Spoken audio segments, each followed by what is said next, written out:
जय श्री कृष्ण। लगातार 4-5 श्लोकों में श्री कृष्ण ने ज्ञान का वर्णन किया।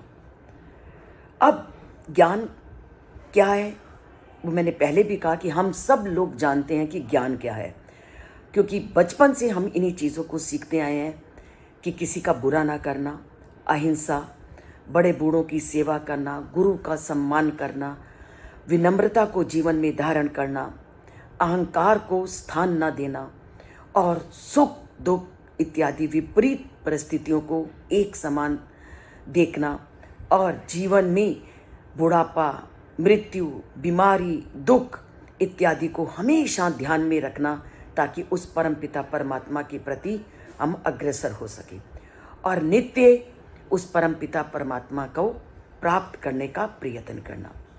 ये सब उन्होंने ज्ञान की श्रेणी में गिनवाए, परंतु इस ज्ञान को सभी जानते भी हैं। तो पर इस ज्ञान को प्राप्त किया कैसे जाए?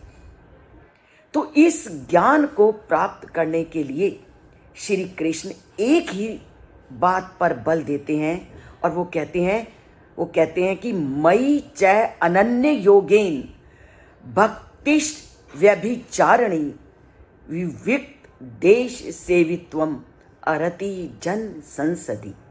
वो क्या कहते हैं कि अगर आपने अपने अंदर इन गुणों को लाना है तो उसके लिए आपको अपने मन को केवल मुझ में ही लगाना है। अनन्य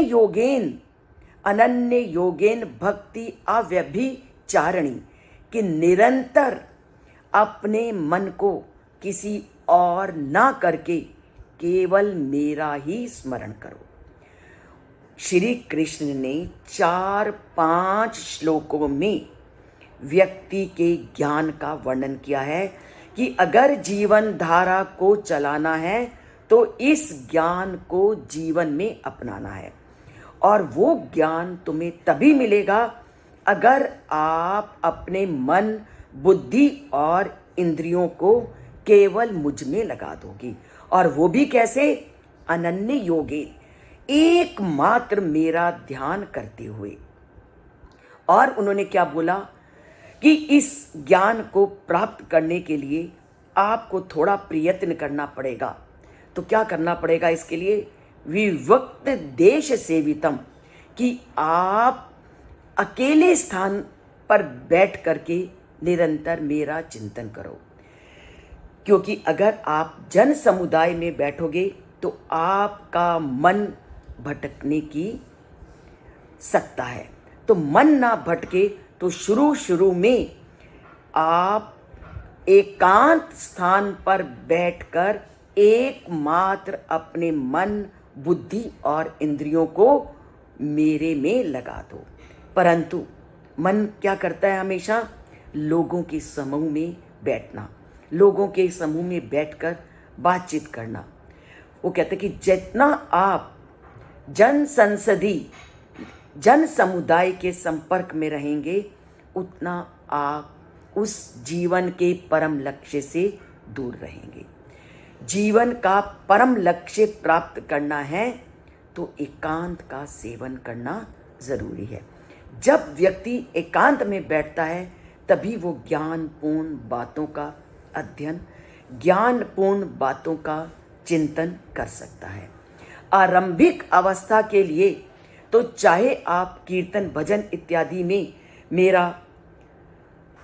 मेरी महिमा को जाने, परंतु जैसे ही आप मेरी महिमा को जान लें तो उस महिमा को अपनाने के लिए आपको एकांत का सेवन अनिवार्य है।